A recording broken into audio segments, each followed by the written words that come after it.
Well, it looks like Christmas crafting is well on its way. So if you want to see what I use to make this elegant piece, that's what I'll show you. So follow me.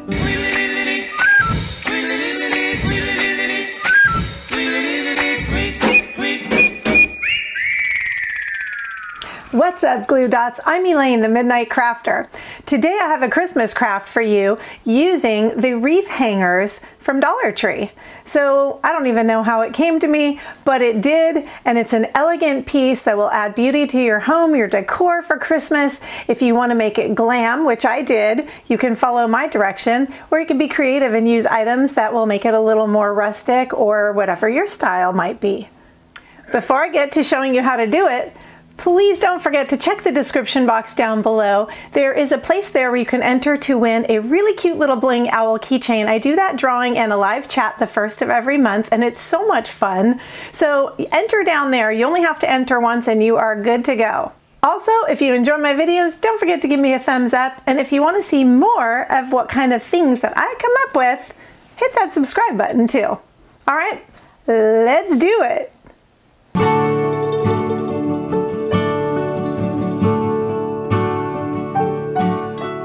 I'm going to start out by taking my 5 metal wreath hangers. If you can find this in gold for the glam version, it would be better. I'm going to have to spray paint because they didn't have enough gold ones at my Dollar Tree. But if you want to do the more natural look one, then stick with the green. So I'm going to go ahead and take the labels off of all 5 of my wreath hangers. And next I'm just going to be bending this part straight to have that shape instead. So do that with all 5 of them. Now I'm going to use this wreath form to help to keep the shape of the Christmas tree at the bottom the right diameter and to keep it from sliding out all over the place. So we're going to start by just attaching our, well, not really attaching, I'm just passing it under 2 of those loops just because I don't know why, because that's the way it sits the best. And we're going to be using each one of these and going around and trying to evenly space them because we're going to be attaching them here at the top to form our Christmas tree shape. You'll find as you do this, you're going to need to bend these top pieces a little more just so that they do lay flat. So the key thing first is to get them spaced out evenly, all 5 of them, and then figure out how we need to bend these so that these are all laying flat enough that we can glue them together. I'm going to be gluing mine together with E6000. I'm actually using the E6000 Plus, and the reason I've chosen this is because I really like that it doesn't stink at all. So if you guys can find this, this is great stuff. It's a little runnier than the regular E6000, but it doesn't smell, and it's much nicer to be able to work with that. So it's going to be really hard to show you this on camera, so I'm going to evenly space these around, and if need be, we can even maybe make marks on our wreath form here because we have 5 of these, and we want to figure out where exactly to place them. When you feel like you've got them evenly spaced, like I said, go ahead if you'd like and mark your wreath form just so that you know where to go and put the glue, and then you can start bending them appropriately so that they lay nice and flat on top. What I've done here is started with 2 that are kind of at opposing sides just to get me started and have some sort of a foundation, and I've bent these so that they're flat together. Now I forgot to mention I'm not only going to be using the E6000, but I'm going to be using hot glue as well just to temporarily hold it, but the hot glue definitely is not the thing to hold this metal to metal. Once you have the 2 of them glued together, you can start slowly adding on 1 on each side. And again, I'm going to kind of try and go somewhat into the opposing side just to give it a little more, not that there really is a completely opposing side. I'm putting on my E6000 and my hot glue. And then I'll be adding on my last 2 pieces. So far, so good. Now because there was such a big gap between the bottom one, the last one that I did, I stuck that in from underneath, I actually added in a little piece of cardboard. So you can see here how big the gap is. I added a small piece of cardboard, glued that to the underside of the other one and also to the top side of the piece I was putting in. And I have no idea if you got anything out of that, what I just said at all, but hopefully it makes sense. Now that we have these all glued together, they're going to need some really good opportunity to dry, because if you mess around too much with this at this point, it's just going to fall apart. That hot glue is very temporary. So if you'd like to also at this point, you can add in some extra E6000 in various areas just to make sure that this gets a really good opportunity to hold, and let it dry several hours, if not overnight. Once you get that top part glued, we're also going to be adding glue down here at the base where each of these wreath hangers reaches the wreath ring itself. Did that make sense? Oh boy.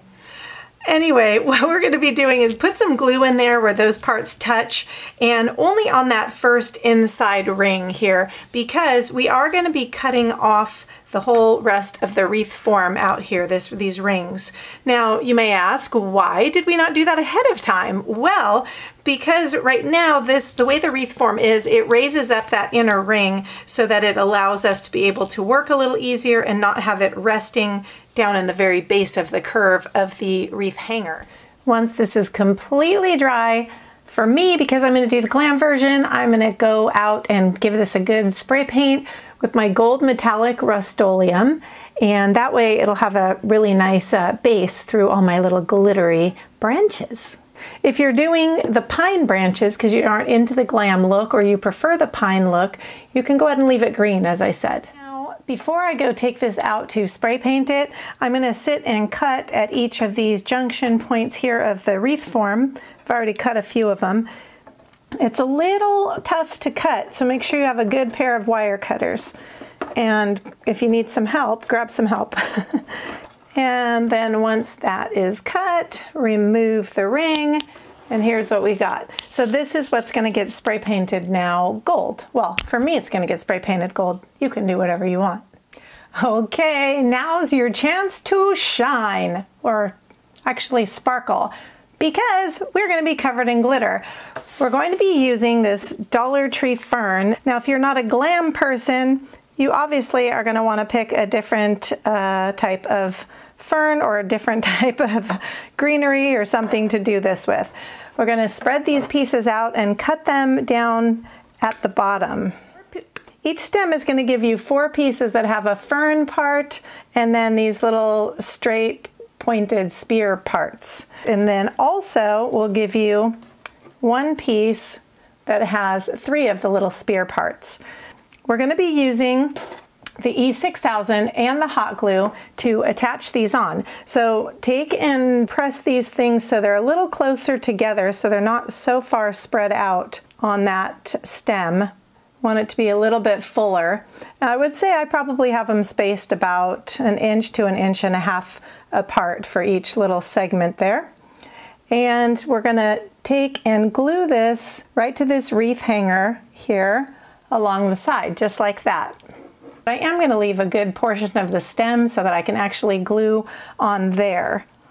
Next, we're going to take the same type of piece again, and we're going to glue that on top, covering the wire part of the one below. So all of this part, the stem, is going to get covered up, and we're going to overlap. And we're going to do that in the same way, glue it on in the same way we just glued this piece on. Then after that, we're going to do yet a 3rd piece so it covers the wire from this one. This is kind of what it's going to look like, and you will have a bit of that wire sticking up, but that's fine because we are going to need that little piece there, so don't cut off any excess that's sticking up. I'm going to go ahead and finish the other 3 sides, and then I'll show you what's next. Okay, so all 5 sides are done at this point. So now what we're going to do is take our little spearhead pieces and remove them from their stem, and we're going to be putting them up on top here to cover up that area up above. So they will overlap onto this part here, so you won't really notice them, but they will come to a point up here at the top. Just go ahead and glue those on as you have been with the other parts. I'm also adding a little bit of hot glue to the little stem piece that's sticking up so that I can direct this little spear piece in the way that I want to. Are you getting value from my channel and enjoying this project? If so, give me a thumbs up. And if you want to see more projects like this and very different than this, go ahead and hit that subscribe button and join our Glued Out family. Once all the points are on, you'll have a few little extra sprigs and pieces and stuff. Go through and look and see if there's any parts that need to be filled in, and you can fill them in with these pieces here. So I've used up all 5 of my floral fern gold glittery messy stems.